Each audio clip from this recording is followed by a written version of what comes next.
Me llamo Mateo Díaz. En el mundo del que vengo, el que me masticó, saboreó mi alma y luego me escupió en esta caja de concreto. Me conocían como El Sombra. Tengo 43 años. Durante 8 de esos años, un parpadeo que se sintió como una eternidad geológica. Fui primero sicario, luego estratega y finalmente el arquitecto de la metodología de interrogatorio para los Zetas. Les hablo ahora desde el silencio más absoluto que un hombre puede conocer. Un silencio tan profundo que puedes oír tus propios vasos sanguíneos pulsando en tus oídos. Les hablo desde una celda de aislamiento en la prisión de máxima seguridad ADX Florence, en Colorado. El lugar que el gobierno de Estados Unidos diseñó para enterrar vivos a los hombres que considera monstruos. Me han dado una sentencia de 35 años. Es una formalidad burocrática, una broma macabra. Ambos sabemos, ellos y yo, que no saldré de aquí con vida. Mi expediente dice que soy un monstruo, un terrorista, un asesino en masa. No voy a discutir esas etiquetas. Las he ganado a pulso. Pero los monstruos no nacen del vacío. Se fabrican, se ensamblan pieza por pieza en una línea de producción muy bien engrasada. Y yo he decidido, antes de que este silencio aplastante me devore por completo, contarles quiénes son los verdaderos dueños de la fábrica. He decidido hablar porque el silencio ya no es un escudo. Es una complicidad activa con el mal. Y las mentiras que el mundo se ha tragado, las fábulas de buenos contra malos que ven en sus noticieros, necesitan ser ahogadas con la única cosa más corrosiva que el ácido: la verdad cruda y sin adornos. Todo lo que creen saber sobre los Zetas, lo que han visto en las series de televisión y en los titulares sensacionalistas, es una obra de teatro grotesca. Un espectáculo de marionetas sangrientas montado para distraerlos del verdadero juego. Nos vendieron como el mal encarnado, como un cáncer que surgió espontáneamente de la podredumbre de la frontera. Es una mentira brillante en su simplicidad. Nosotros no fuimos una rebelión. Fuimos un proyecto. Un experimento paramilitar de élite que se salió del control de sus creadores. Miguel Treviño Morales, el infame C-40, Heriberto Lascano, el Lasca. Eran las caras del cartel. Los perros de ataque rabiosos que soltaban para que la prensa y el público tuvieran a quién señalar, a quién temer. Eran gerentes de operaciones, sí, brutales y efectivos. Pero no eran los dueños del circo. Eran empleados. Los verdaderos dueños. Los arquitectos de nuestra infame eficiencia. Los hombres que nos dieron la doctrina y las armas. Nunca se mancharon las manos con la sangre de un paquete. Ellos usaban uniformes impecablemente planchados, con estrellas de plata y oro en los hombros, y trajes de miles de dólares en las oficinas climatizadas, con vista al Zócalo de la Ciudad de México. Lo que el mundo no sabe, lo que el gobierno mexicano se ha esforzado en enterrar bajo una montaña de más de 100,000 cadáveres, es que a nosotros no nos enseñaron a quebrar el espíritu de un hombre en las calles polvorientas de Nuevo Laredo. Nos enseñaron en los campos de entrenamiento de élite del ejército mexicano, con manuales de contrainsurgencia redactados en Fort Benning, Georgia, en la infame Escuela de las Américas. El ejército nos dio la doctrina de la guerra asimétrica, las tácticas de guerrilla urbana, la psicología de la guerra no convencional. Nos enseñaron a convertir a un ser humano en un objeto, en un problema a resolver, en una fuente de información por extraer por cualquier medio necesario. Nosotros solo lo perfeccionamos. Lo llevamos a su conclusión lógica y aterradora. Lo despojamos de cualquier pretensión de ideología patriótica y lo convertimos en un arte macabro y obscenamente rentable. Éramos su arma secreta, su escuadrón de la muerte extraoficial, para hacer el trabajo sucio que ellos no podían admitir. Y cuando el arma desarrolló voluntad propia, cuando empezamos a quedarnos con una porción demasiado grande del pastel, se asustaron y nos declararon la guerra. Pero era una guerra fraudulenta. Una guerra contra su propio y monstruoso reflejo en el espejo. Se preguntarán, con justa y absoluta razón, cómo un sargento primero del Grupo Aeromóvil de Fuerzas Especiales, un GAFE, la élite de la élite, un hombre con múltiples condecoraciones por valor en combate en Chiapas y Guerrero, con más de una década de servicio leal a la patria, termina aquí, catalogado como un terrorista por el mismo gobierno al que juró defender con su vida. La respuesta es tan simple como patética, tan dolorosamente común que duele en el alma. Desesperación. No fue la ambición desmedida, ni una sed innata de poder, ni una fascinación por la violencia. Fue el olor a antiséptico barato y a desesperanza del Hospital Central Militar, y el llanto silencioso y agotado de mi esposa, Elena, en la oscuridad de nuestro pequeño apartamento en una unidad habitacional. Mi hija, Sofía, mi única luz, mi ancla a la humanidad. Tenía 7 años cuando los médicos le pusieron nombre al monstruo invisible que la consumía por dentro. Leucemia linfoblástica aguda. El sistema de salud militar, ese que te prometen como una red de seguridad infalible cuando te reclutan, resultó ser un laberinto burocrático kafkiano, diseñado para que te rindas y te resignes a morir. Citas con el oncólogo pediatra para dentro de 3 meses. Estamos saturados, sargento. Entienda. Estudios de médula ósea, que requerían la firma de un coronel que siempre estaba en comisión o de viaje. Los medicamentos de quimioterapia, que costaban una fortuna, se perdían en algún almacén central o simplemente no estaban en el presupuesto de ese trimestre. Mientras la burocracia me asfixiaba, yo veía a mi hija marchitarse como una flor sin agua. Veía la vida apagarse en sus ojos grandes y curiosos, su piel volverse pálida, su risa extinguirse. Y mis superiores me daban palmaditas en la espalda, me hablaban de paciencia, de procedimientos, de tener fe en el sistema. La fe no detiene la metástasis. La paciencia no compra citarabina. Un día, en la base militar, mientras limpiaba mi fusil FX-05 con una rabia impotente, se me acercó un hombre que yo conocía bien. El teniente Ricardo Solís, a quien todos llamábamos Rico. Lo había instruido yo mismo en tácticas de supervivencia en la selva lacandona un par de años atrás. Era un buen soldado, inteligente, valiente. Había desertado hacía un año, o eso decía el parte oficial. Ahora, el exteniente conducía una Cheyenne blindada del año. Vestía ropa de marca que costaba más que mi sueldo de 6 meses, y lucía una cadena de oro tan gruesa que brillaba con más insolencia que todas mis medallas juntas.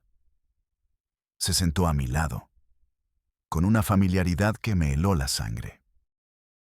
«Mi sargento», me dijo en voz baja, con un respeto que ya no le correspondía, pero que usaba como una llave. He escuchado lo de su niña. Lo lamento de verdad. Pero con todo el respeto que se merece, la patria no la va a salvar. El sistema está hecho para que gente como nosotros se muera esperando en una fila. Pero la maña, la empresa, como le decimos ahora, sí puede. Allá afuera necesitan hombres como usted, no payasos con cuernos de chivo que disparan a lo pendejo. Necesitan hombres con disciplina, con cerebro.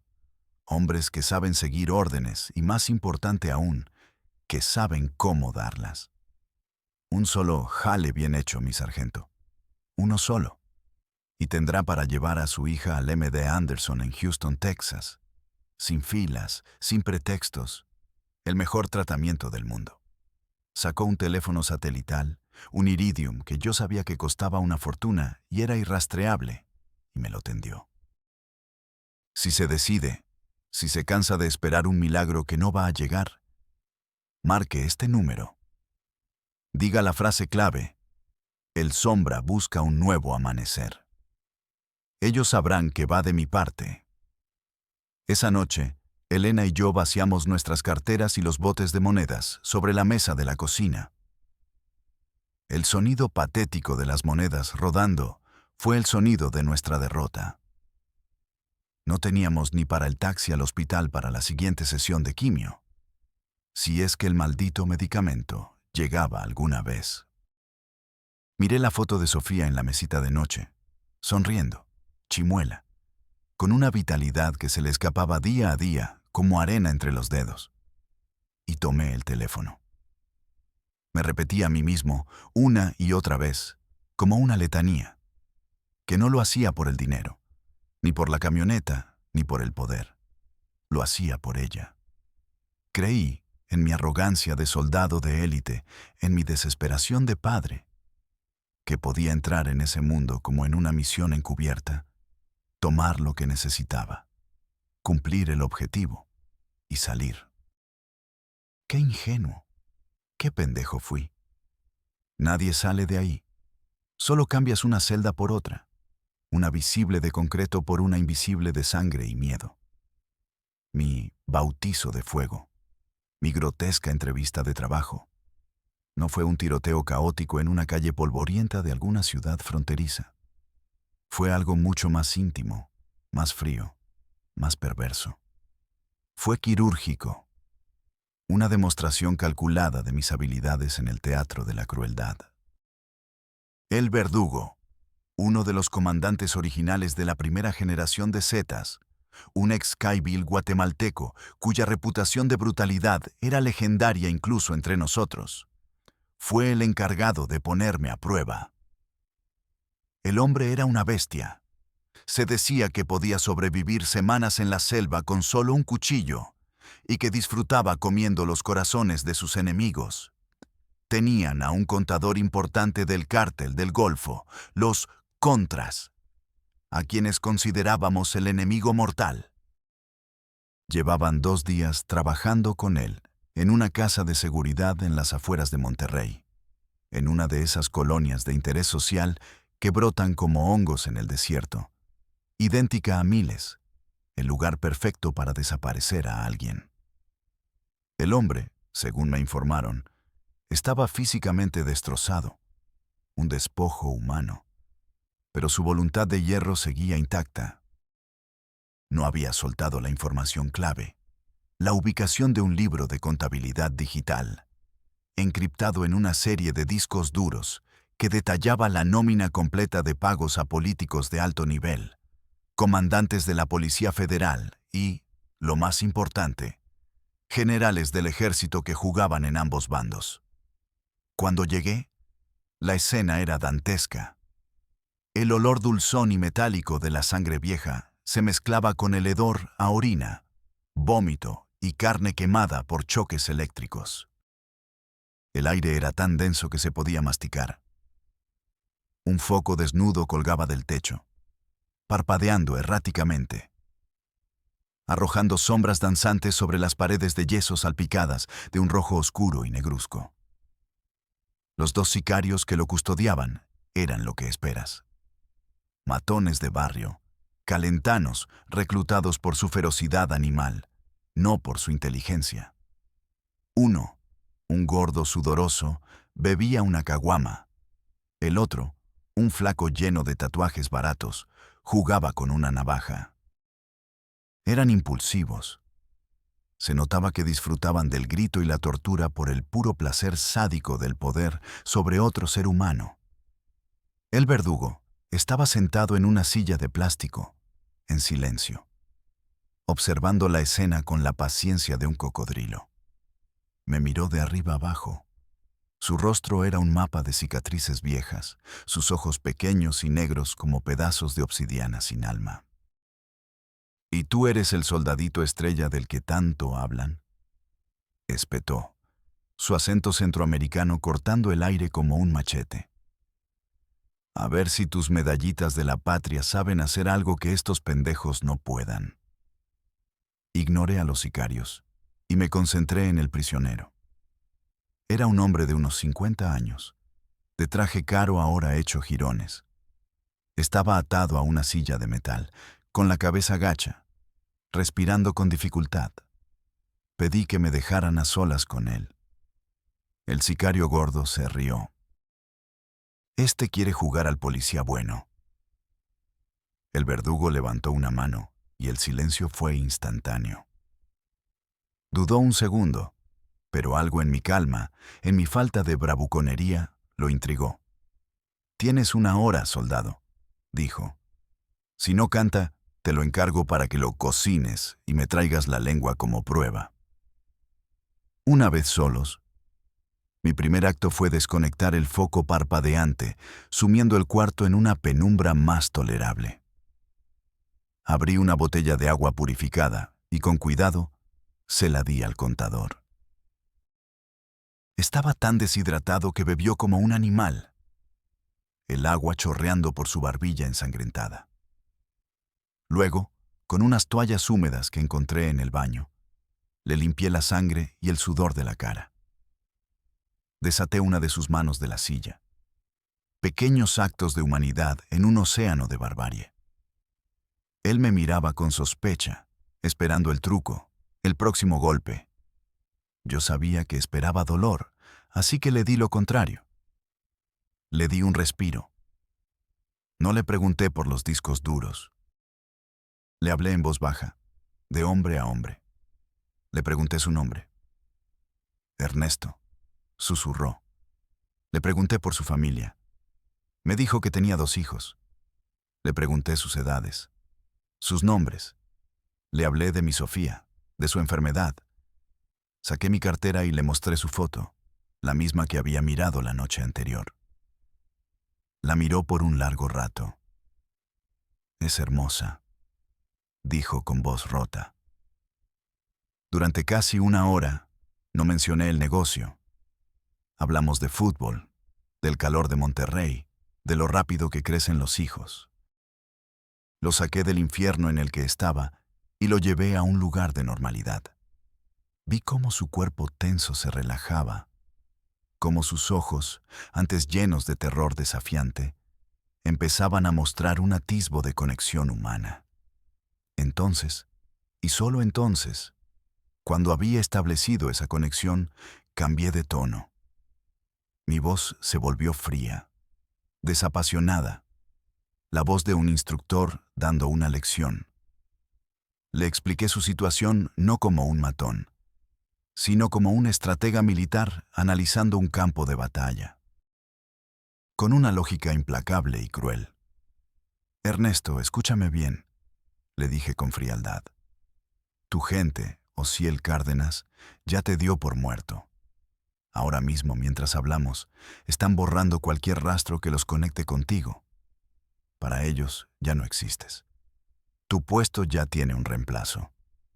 Tu única opción real no es vivir, porque no vas a salir vivo de este cuarto. Seamos brutalmente honestos. Tu única opción es decidir cómo vive tu familia después de que mueras. Si colaboras, te doy mi palabra de soldado. No de sicario, de soldado. Que me aseguraré personalmente de que tu esposa e hijos reciban el 10% del dinero que recuperemos. Les conseguiremos nuevas identidades y los sacaremos del país. Empezarán de nuevo, lejos de esta mierda. Si no lo haces, mi gente, que ya los tiene ubicados, los encontrará antes del amanecer y les harán cosas que ni tú, después de 2 días en este infierno, puedes empezar a imaginar. No te estoy pidiendo que me salves a mí. Te estoy ofreciendo la única oportunidad que te queda de salvarlos a ellos. Elige su futuro, Ernesto. Vi cómo la última luz de resistencia se apagaba en sus ojos. No fue un quiebre por dolor físico, sino por la lógica aplastante de su situación. Lloró en silencio por un minuto, el llanto de un hombre completamente derrotado. Y luego, con voz ronca, me dio las coordenadas GPS de un compartimento secreto en el doble fondo de una cisterna en una finca en las afueras de Matamoros, Tamaulipas. No hubo un solo golpe más. Todo fue psicológico. El verdugo entró justo cuando estaba terminando de apuntar. Se quedó mirando al hombre quebrado y luego a mí. Una media sonrisa, lenta y depredadora, se dibujó en su rostro lleno de cicatrices. Estaba impresionado. No por la crueldad, sino por la devastadora eficiencia. Vio en mí el verdadero valor de la formación militar. La capacidad de deshumanizar el proceso, de convertir la brutalidad en una ciencia exacta, de usar la psicología como el arma más afilada del arsenal. Ese día, dejé de ser el sargento Mateo Díaz. Me convertí en una herramienta. Y la herramienta fue tan efectiva que pronto me pidieron que enseñara a otros a cortar con la misma y aterradora precisión. Mi ascenso fue meteórico, casi vertiginoso. Dejé de ser un simple operativo de campo para convertirme en el instructor principal de las nuevas generaciones de Zetas. El hombre encargado de forjar las armas humanas del cartel. Mi reputación me precedía. El Sombra. El hombre que podía desarmar a un enemigo sin tocarlo. El ex-gafe que traía la disciplina letal del ejército al caos sangriento del narco. Reclutábamos de todas partes. Exmilitares y expolicías federales eran la élite. La materia prima de mayor calidad. Hombres que ya venían con el software de la violencia instalado. Pero también llegaban jóvenes pandilleros de barrios pobres de todo el país. Deslumbrados por los narcocorridos y la promesa de poder y dinero fácil. Y hasta exsoldados centroamericanos, caiviles guatemaltecos o veteranos de las FARC colombianas. Hombres endurecidos por guerras civiles reales. Mi trabajo era simple en su concepción y monstruoso en su ejecución. Borrarles la identidad civil. Arrancarles de raíz cualquier vestigio de compasión o individualidad, y forjarles una nueva lealtad, una nueva piel, una nueva religión. Ser un soldado del cartel. Ser un Zeta. Los campos de entrenamiento eran infiernos terrenales, cuidadosamente seleccionados en ranchos aislados en la inmensidad del desierto de Coahuila, o en las selvas de San Luis Potosí. A cientos de kilómetros de cualquier mirada curiosa. Eran brutales por diseño. Sometíamos a los reclutas a semanas de privación del sueño, de comida, de agua. Los hacíamos marchar hasta el colapso bajo un sol de 45 grados, y luego los despertábamos a medianoche con ráfagas de fuego real para simular emboscadas. El castigo por el más mínimo error. Un fusil mal ensamblado, una duda de un segundo al recibir una orden. Era una golpiza salvaje con una tabla gruesa, un planazo, frente a todos sus compañeros, para enseñar a través del dolor y la humillación. Les enseñaba tácticas de emboscada en L y en B, manejo de lanzagranadas RPG-7 y fusiles Barrett calibre .50, uso de explosivos plásticos C4 para volar vehículos blindados del ejército, comunicaciones encriptadas. Todo el currículum de un curso de fuerzas especiales, pero adaptado para la guerra del narco, sin reglas de enfrentamiento, sin piedad. Pero la parte más importante, el verdadero núcleo de la transformación, era lo que llamábamos la desensibilización. La prueba final, el rito de graduación, no era una prueba de tiro. Cada recluta, para ganarse la Z en el pecho, tenía que ejecutar a un prisionero, generalmente un halcón o un traficante de poca monta de un cartel rival, a sangre fría. Con un cuchillo de combate o un tiro en la nuca, mirándolo a los ojos.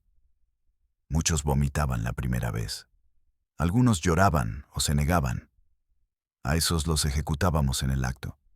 Sus cuerpos servían de lección para los demás. No había lugar para la debilidad. La regla era simple, darwiniana. O eras depredador o eras presa. Forjábamos monstruos porque en la selva que estábamos creando, solo los monstruos podían sobrevivir. Mi nombre se convirtió en sinónimo de eficiencia. Me asignaron una misión que demostró mi verdadero valor para la organización. No se trataba de matar, sino de robar. Pemex, la petrolera estatal, transportaba millones de dólares en combustible a través de una red de ductos que cruzaban nuestro territorio. El Lasca quería ese negocio. Mi misión fue diseñar y ejecutar el plan para tomar control de una sección clave del ducto en la cuenca de Burgos. No fue un simple acto de pinchar un tubo. Fue una operación militar. Durante semanas, mi equipo y yo realizamos labores de inteligencia. Sobornamos a ingenieros de Pemex para obtener los mapas de la red y los horarios de bombeo. Pusimos a halcones a vigilar las patrullas del ejército que custodiaban la zona. Reclutamos a un técnico descontento que sabía cómo operar las válvulas de presión. La noche de la operación, todo fue silencio y precisión. Un equipo neutralizó a la patrulla militar, no con balas, sino con somníferos en su café. Cortesía de una mujer en un puesto de comida en la carretera. Otro equipo aseguró el perímetro. Mi equipo, junto con el técnico, se infiltró en la estación de bombeo. En menos de una hora, habíamos desviado miles de litros de gasolina a una red de tanques de almacenamiento que habíamos construido bajo tierra. 0 disparos. 0 bajas. Al día siguiente, el reporte oficial de Pemex hablaría de una falla técnica. Generamos millones de dólares en una sola noche. Fue entonces cuando me gané un asiento en la mesa de los comandantes. Pero con ese asiento llegó la visión de lo que realmente ocurría tras bambalinas. La revelación que lo cambió todo no fue gradual. Fue un golpe seco, brutal. Estábamos planeando un golpe de una magnitud sin precedentes.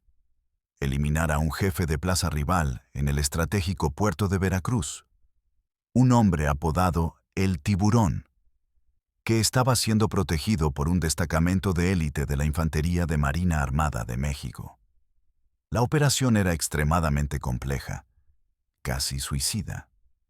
Requería inteligencia naval, coordinación milimétrica y una ventana de oportunidad muy estrecha. Una noche, me convocaron a una reunión de alto nivel.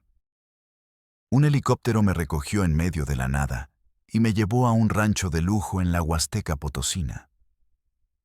Era un lugar impresionante, con caballos de pura sangre pastando en campos verdes y una casa que parecía sacada de una revista de arquitectura. Esperaba ver a Lascano o a Treviño, los líderes máximos. Pero en la cabecera de la enorme mesa de caoba, bajo una cabeza de venado disecada, no había ningún capo con botas de avestruz. Había un hombre de unos 60 años, con el pelo cano perfectamente peinado, vistiendo el uniforme verde olivo impecable del ejército mexicano. Era un general de división. En su pecho, las insignias y medallas brillaban bajo la luz de un candelabro de cristal. Era el general Agustín Montaño. Sentí un golpe de hielo en el estómago, un vértigo que casi me hace caer. Era el mismo hombre que 5 años atrás me había entregado una medalla al valor por una operación contra los zapatistas en Chiapas. El mismo que me había dado un discurso conmovedor sobre el honor, el sacrificio y la lealtad inquebrantable a la patria. Y estaba allí, con un mapa del puerto de Veracruz desplegado sobre la mesa. dándole órdenes directas a El Verdugo y a otro comandante Z como si fueran sus capitanes. Con un puntero láser, les señaló las rutas de patrullaje de las lanchas interceptoras de la Marina. Les proporcionó las frecuencias de radio encriptadas que usarían esa noche. Les dio la ubicación exacta, con coordenadas, de la casa de seguridad donde la Marina ocultaba a El Tiburón. Estaba traicionando a sus propios hombres, enviándolos a una muerte segura, para beneficiar a los Zetas. A cambio, según entendí de la conversación, el control total de las aduanas del puerto, una mina de oro para el tráfico de drogas y precursores químicos, pasaría a manos de un coronel de su entera confianza. En ese instante, todo el castillo de naipes de la guerra contra el narco se derrumbó en mi cabeza. Entendí la verdad en toda su obscena y grotesca crudeza. No éramos enemigos del Estado. Éramos uno de sus brazos armados no oficiales, una facción paramilitar en una guerra civil no declarada, que se libraba en las sombras por el control de los billones de dólares que generaba el narcotráfico y otras industrias criminales. La sangre de miles de personas, soldados, policías, sicarios y sobre todo, civiles inocentes atrapados en el fuego cruzado, era simplemente el costo de hacer negocios para la élite corrupta que realmente manejaba el país. Éramos perros de guerra, y el general Montaño era uno de nuestros amos. Después de esa noche, algo en mí murió para siempre. El último vestigio del sargento Díaz se desvaneció. Seguí haciendo mi trabajo, pero con una frialdad y un cinismo que antes no tenía, una especie de nihilismo operativo. Mi apodo, el Sombra, se consolidó, ya no solo por mi eficiencia, sino por mi habilidad para operar en las zonas grises donde el crimen y el Estado se entrelazaban hasta ser indistinguibles. Me especialicé en operaciones encubiertas, en la limpieza de testigos incómodos para nuestros socios en el gobierno, en la extracción de información que no se obtenía con un soplete, sino con la manipulación y el chantaje. Me convertí en el hombre de confianza para los jales que requerían un bisturí y no un mazo. Recuerdo un trabajo en particular. Un periodista de investigación en Saltillo, un tipo terco y valiente llamado Javier Valdés, estaba a punto de publicar un reportaje que documentaba con pruebas irrefutables, estados de cuenta, grabaciones, la colusión entre el entonces gobernador de Coahuila y nuestro brazo financiero, para lavar cientos de millones de dólares a través de contratos de obra pública fantasma. No podíamos simplemente matarlo. Era demasiado conocido y su asesinato provocaría una investigación federal que nuestros socios querían evitar a toda costa. La orden del gobernador, transmitida a través de Treviño, fue precisa. Destrúyanlo. Hagan que su palabra no valga nada. Quiero que la gente se ría de él cuando lo vea. Mi misión fue desacreditarlo hasta convertirlo en un paria. Durante semanas, mi equipo de contrainteligencia y yo le fabricamos una vida paralela. Le sembraron cocaína de alta pureza en el cenicero de su coche. Hackeamos sus cuentas bancarias y creamos transferencias falsas a paraísos fiscales. Contratamos a una prostituta de lujo para que lo sedujera en un bar. Grabamos el encuentro con cámaras ocultas y luego la hicimos presentar una denuncia por agresión sexual. Finalmente, filtramos toda la evidencia de forma anónima a un medio de comunicación rival, uno que sabíamos que le tenía envidia profesional. En menos de un mes, el periodista pasó de ser un héroe cívico a un drogadicto, corrupto y abusador sexual. Fue despedido, su esposa lo abandonó y nadie volvió a tomar en serio sus investigaciones. Su carrera, su reputación, su vida, destruidas sin disparar una sola bala. Eso era lo que yo hacía. Guerra psicológica, terror sutil, el tipo de operaciones que el ejército llama negras.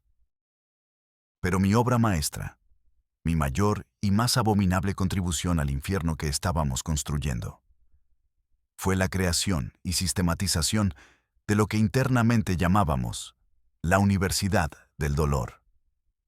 Miguel Treviño, el Z40, era un sádico de manual.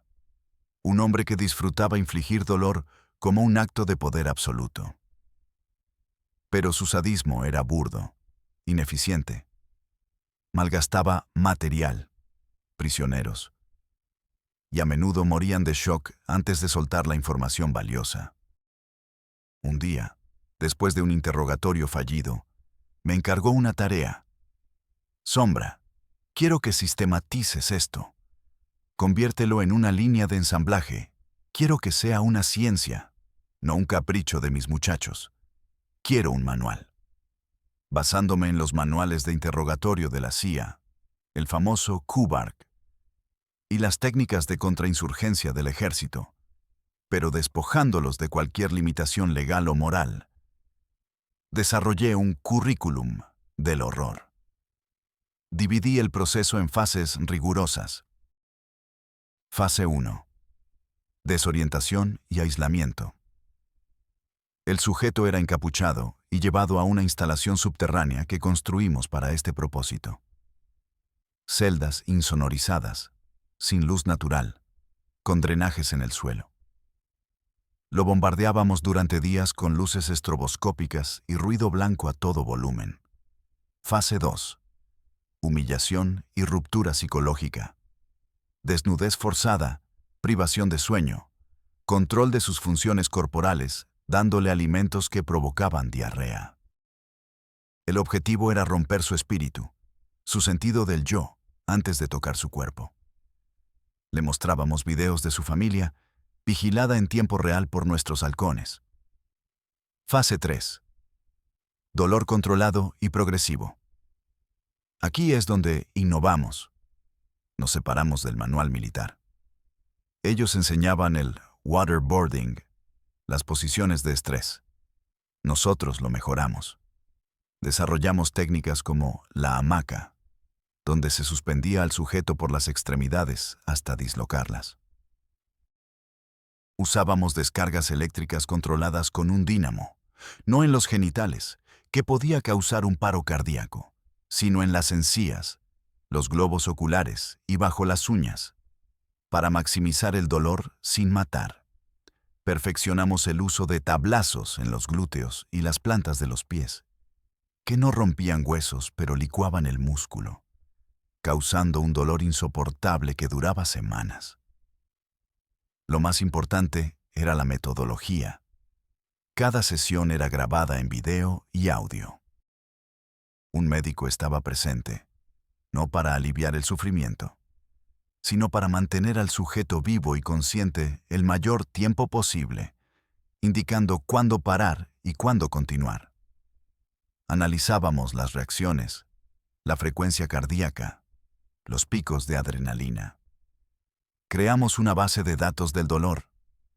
Descubrimos qué métodos funcionaban mejor con qué tipo de persona.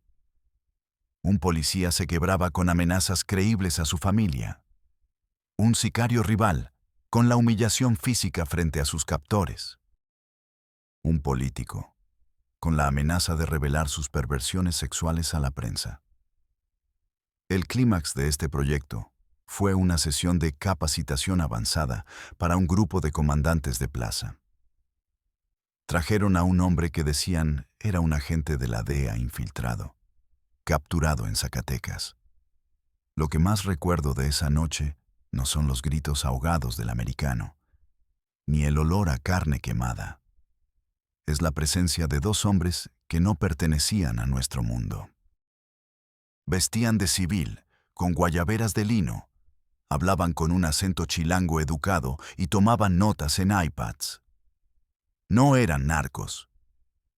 Eran oficiales de alto rango del CISEN, la Agencia de Inteligencia Civil de México, enviados por nuestros socios en el gobierno para observar y aprender de nuestros procedimientos. Vieron con una frialdad académica cómo aplicábamos nuestras versiones mejoradas de sus propias técnicas de manual. Vieron cómo usábamos un soplete para quemar selectivamente las terminaciones nerviosas y maximizar el dolor sin causar la muerte. Vieron cómo despellejábamos el antebrazo de un hombre vivo para demostrar un punto sobre el shock hipovolémico. Y al final de la sesión, que duró 4 horas, uno de ellos se me acercó, me ofreció un cigarro Dunhill y me dijo, con la fría admiración de un cirujano después de una operación exitosa: impresionante, comandante Sombra. Realmente impresionante. Han convertido una ciencia en un arte. En ese momento, miré al hombre destrozado en la silla, a los comandantes Zetas con los ojos inyectados en sangre por la adrenalina, y a los oficiales de inteligencia tomando notas como si estuvieran en un seminario universitario, y comprendí que el monstruo no éramos solo nosotros. El monstruo tenía muchas cabezas, y algunas de ellas usaban corbata y hablaban en nombre del Estado. La grieta en mi mundo, la falla tectónica que finalmente derrumbaría toda mi existencia, no llegó con una bala perdida ni con una traición espectacular en un tiroteo.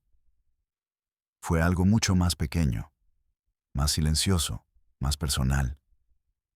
Mi hija, Sofía, gracias a los fajos de dólares que yo enviaba religiosamente cada mes a través de una red de casas de cambio, había superado la leucemia. Los médicos en el MD Anderson de Houston la habían declarado en remisión completa. Mi esposa y ella vivían en un suburbio anónimo de San Antonio, Texas, bajo una nueva identidad que yo había pagado una fortuna para crear a través de contactos en la aduana. Eran mi único ancla a la realidad, la única razón por la que mantenía una pizca de humanidad en el fondo de mi alma ennegrecida.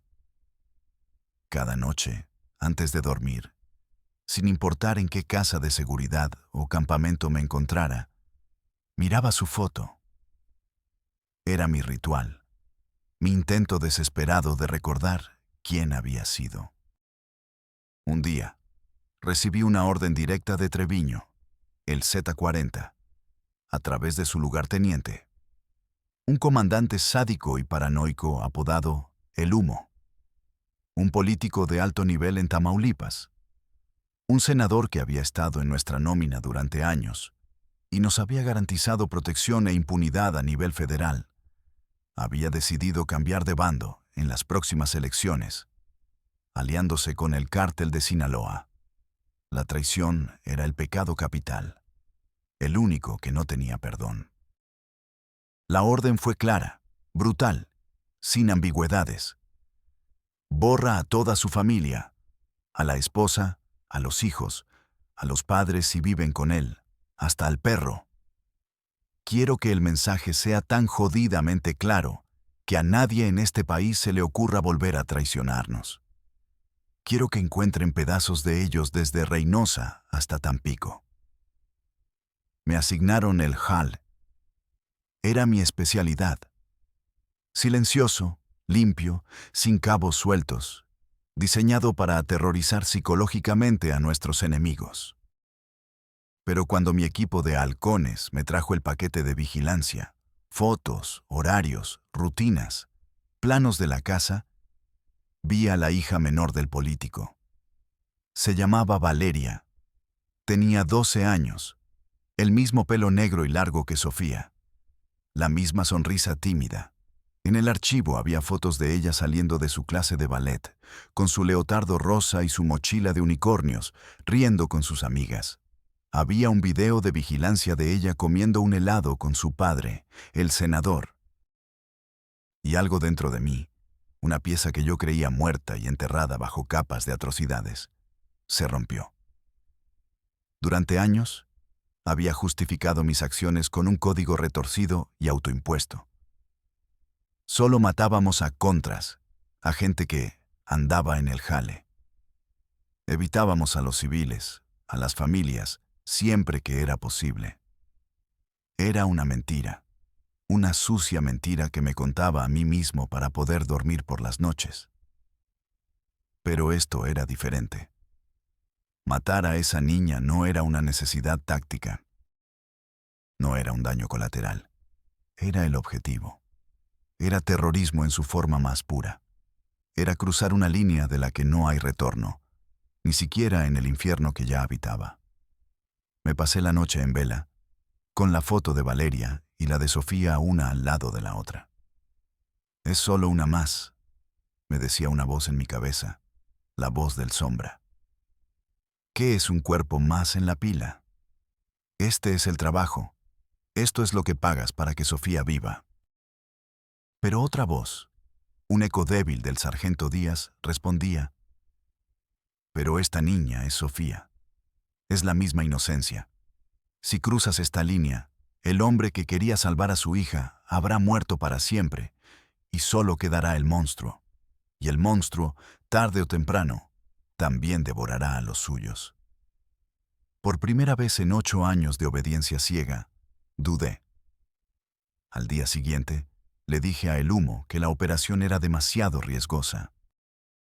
Argumenté con lógica fría que matar a la familia de un senador en funciones generaría una cacería sin precedentes por parte del Ejército y la Marina, que atraería la atención de la DEA y el FBI.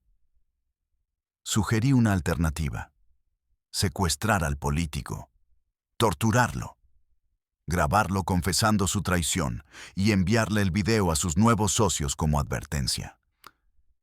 Era una estrategia sólida, pero mi verdadero motivo era salvar a la niña. Fue un error fatal. En el mundo de los Zetas, la duda no es una opción táctica, es un síntoma de traición. La eficiencia es valorada, pero la obediencia ciega es sagrada. El Humo me miró con sus ojos fríos y vacíos, desprovistos de cualquier emoción. Dejó pasar un largo silencio, un silencio que pesaba toneladas. El sombra se está ablandando, dijo, casi en un susurro. Preocúpate por hacer tu trabajo y deja la estrategia a los jefes. No dijo más. Se dio la vuelta y se fue. Pero yo entendí el mensaje con la claridad de un disparo en la noche. En ese momento, supe que mi nombre acababa de ser escrito en una lista de la que nadie sale con vida. La paranoia es el aire que se respira en un cartel. Hoy eres un héroe. Mañana eres un riesgo de seguridad. Y yo era un riesgo mayúsculo. Sabía demasiado. Conocía los nombres de los generales, de los políticos, de los empresarios que comían de nuestra mano. Era un archivo andante. Y los archivos, cuando se vuelven peligrosos, se queman. Empecé a ver las señales sutiles. Mis comunicaciones eran monitoreadas. Lo notaba en el eco casi imperceptible de mis llamadas por radio. Me asignaron un nuevo grupo de escoltas, hombres leales a El Humo, no a mí. Caras nuevas que me miraban con una mezcla de respeto y cálculo frío. Me excluyeron de las reuniones de planificación importantes. El reloj había empezado a correr en mi contra. Tenía que salir, y tenía que hacerlo ya. Comencé a planear mi escape con la misma meticulosidad con la que planeaba una operación militar. Sabía que era casi imposible. No podía simplemente desaparecer. El cartel tiene ojos y oídos en cada rincón del país, desde el policía de tránsito hasta el vendedor de tacos, todos en la nómina. Usé todo mi entrenamiento de contrainteligencia para crear una salida. Durante semanas, moví dinero en pequeñas cantidades a través de múltiples intermediarios a cuentas encriptadas en las Islas Caimán. Creé una identidad falsa, no para mí, sino para una tercera persona inexistente, un señuelo. Y empecé a filtrar información falsa de que un teniente de mi confianza planeaba traicionarme, para crear una cortina de humo y desviar la atención. Mi plan era cruzar la frontera por la zona más inhóspita del desierto de Arizona el corredor del diablo, un lugar que ni la patrulla fronteriza se atrevía a vigilar, lejos de las plazas controladas por ellos. Desde allí llegaría a Estados Unidos, donde esperaba poder negociar con la DEA. Mi cabeza, llena de secretos de Estado, a cambio de mi vida y la seguridad permanente de mi familia. La noche que elegí para irme, una tormenta eléctrica brutal azotaba el norte de Coahuila. Era la cobertura perfecta. La lluvia torrencial y los relámpagos cegarían la visión de los drones y dificultarían el rastreo. Le dije a mi gente que iba a una casa de seguridad en la sierra para una reunión secreta. Salí solo, conduciendo una camioneta vieja sin blindaje, un vehículo discreto que no llamaría la atención. Pero ellos eran más listos. O quizás yo ya estaba tan consumido por la paranoia que cometí errores estúpidos. A mitad de camino, en una carretera solitaria flanqueada por la negrura del desierto, 2 camionetas negras, sin luces, me cerraron el paso, una por delante y otra por detrás. La clásica maniobra de pinza. No eran sicarios cualquiera. Eran de las Fuerzas Especiales Z, el grupo de élite que yo mismo había ayudado a formar. Reconocí sus tácticas. El tiroteo fue breve, brutal y violento. Mi entrenamiento militar me dio la ventaja por unos segundos. Mientras ellos disparaban para matar, yo disparaba para incapacitar. Logré reventarles las llantas a una de las camionetas y usé la confusión para salir de la carretera y escapar campo a través, hacia la oscuridad del desierto. Me adentré en la negrura a pie, solo con mi pistola, un cargador extra, una cantimplora de agua y un teléfono satelital. Durante 3 días y 3 noches, me cazaron como a un animal. Usaron drones térmicos, halcones en cada pueblo cercano, todo su aparato de inteligencia. Yo usaba las tácticas de evasión y supervivencia que les había enseñado.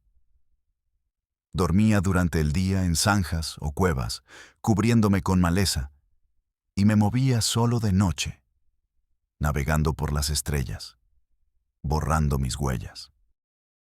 Al 4.º día, estaba al borde del colapso total, deshidratado, con los labios partidos y sangrando, empezando a tener alucinaciones por el calor y la sed. Llegué a un pequeño y polvoriento pueblo cerca de la frontera, un lugar olvidado por Dios. Logré hacer una llamada desesperada, no a un contacto de la DEA que todavía no había establecido. Llamé a la única persona que pensé que podría ayudarme, que tendría el poder para sacarme de allí: el general Montaño, el mismo que había visto en el rancho. Le ofrecí mi silencio absoluto, mi desaparición total, a cambio de una salida segura del país. Fue la llamada más estúpida y fatal de mi vida. Su voz al otro lado sonaba calmada, paternal. Tranquilo, Mateo. Entiendo tu situación. Te ayudaré. Me citó en una pista de aterrizaje abandonada de la Segunda Guerra Mundial, a 30 kilómetros de allí, prometiendo un avión Cessna que me sacaría del país sin hacer preguntas. Cuando llegué, arrastrándome los últimos metros, con la visión borrosa, no había ningún Cessna.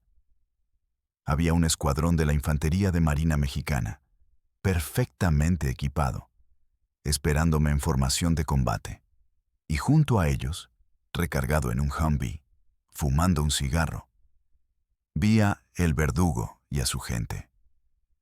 Me habían tendido una trampa conjunta. El ejército y el cartel, trabajando juntos una vez más para eliminar un cabo suelto que sabía demasiado. En ese instante, comprendí que no querían capturarme. Querían matarme en un supuesto enfrentamiento para cerrar el expediente para siempre. No les di el gusto. Cuando el primer disparo cortó el aire, en lugar de responder al fuego, hice lo último que esperaban. Corrí en zigzag hacia la posición de 2 observadores que había detectado a lo lejos, con mis últimos restos de instinto táctico. 2 hombres altos, rubios, con equipo de comunicaciones americano. Eran agentes de la DEA que monitoreaban la operación a distancia. Me arrojé al suelo polvoriento frente a ellos, tiré mi arma y grité en inglés con el último aliento que me quedaba. My name is Mateo Díaz, codename Sombra, and I surrender to the DEA. Fue mi única jugada, mi jaque mate en un tablero infernal. Sabía que los marinos mexicanos no se atreverían a ejecutarme a sangre fría delante de sus patrones americanos. Fue un escándalo silencioso y tenso. Me sacaron del país en un avión de la DEA esa misma noche, dejando atrás a un grupo de marinos y zetas furiosos y frustrados. El gobierno mexicano protestó diplomáticamente, pero los americanos sabían el valor de la inteligencia que yo tenía en la cabeza. Me vendieron a la prensa como una gran victoria en la guerra contra el narco, la captura de un lugarteniente clave. La verdad es que me entregué para salvar el pellejo, después de que mis socios en ambos lados de la ley decidieran que mi fecha de caducidad había llegado. Y aquí estoy, en esta caja de concreto de 2 por 3 metros, donde el único sonido es el zumbido de la ventilación y el latido de mi propio corazón, donde paso 23 horas al día en soledad, y la única ventana es una franja de 4 pulgadas de cielo, a miles de kilómetros de la tierra por la que una vez juré morir y por la que luego maté sin piedad. Mi familia está en algún lugar de este vasto país, bajo otro nombre, protegida por el programa de testigos. Es el único consuelo que me queda, la única buena acción que surgió de un océano de maldad, aunque sé que nunca más volveré a escuchar sus voces ni a ver sus rostros. Es el precio final de mi confesión. ¿Por qué hablo ahora?, se preguntarán. ¿Busco redención? No. He cumplido mi parte del trato con este gobierno. Les di nombres, rutas, cuentas bancarias. Les di la estructura de mando, los contactos políticos, los generales en la nómina. Les di todo. Pero veo las noticias en la pequeña televisión de mi celda. Veo que nada cambia. Cae un capo y surgen 3 más. Decomisan 1 tonelada de cocaína y al día siguiente cruzan 10 más. El negocio sigue. La sangre sigue corriendo. ¿Por qué nunca han atacado la raíz del problema? Nunca han ido por los hombres de uniforme y de traje que sostienen la escalera mientras nosotros hacemos el trabajo sucio. Mi vida ya está acabada. No busco el perdón de Dios ni de los hombres, porque para gente como yo no existe. El perdón es un lujo que no merezco y que no pido. Hablo por una sola razón, egoísta quizás, para que el próximo joven desesperado en un pueblo olvidado de México, el próximo soldado que vea a su hijo morir por la negligencia de un sistema corrupto, el próximo adolescente que sea seducido por el brillo del dinero fácil y el poder de un fusil, sepa la verdad completa. Si estás escuchando esto, si esa vida te llama, quiero que sepas que no hay honor, no hay lealtad, no hay gloria. Es un espejismo brillante que esconde una máquina de moler carne. Te usan, te exprimen hasta la última gota de tu humanidad, de tu alma, y cuando ya no sirves, cuando te vuelves un riesgo, te tiran a la basura o a una fosa en el desierto. Los monstruos que temen en la calle, los encapuchados en las camionetas, son solo los títeres. Los verdaderos monstruos están en los palacios de gobierno y en los cuarteles generales, contando el dinero manchado con tu sangre y la de tus víctimas. Si alguna vez esa vida te parece atractiva, si alguna vez piensas que es una salida, una forma de tomar el control, recuerda mis palabras desde esta tumba de concreto. Recuerda que el camino empieza con una promesa de poder y termina, si tienes muchísima suerte, en una celda como esta. Y si no la tienes, bueno, hay muchos kilómetros de desierto en México esperando para guardar tus secretos para siempre. Mi nombre es Mateo Díaz, el Sombra, y esta es la única herencia que puedo dejar, la verdad. Úsenla como quieran.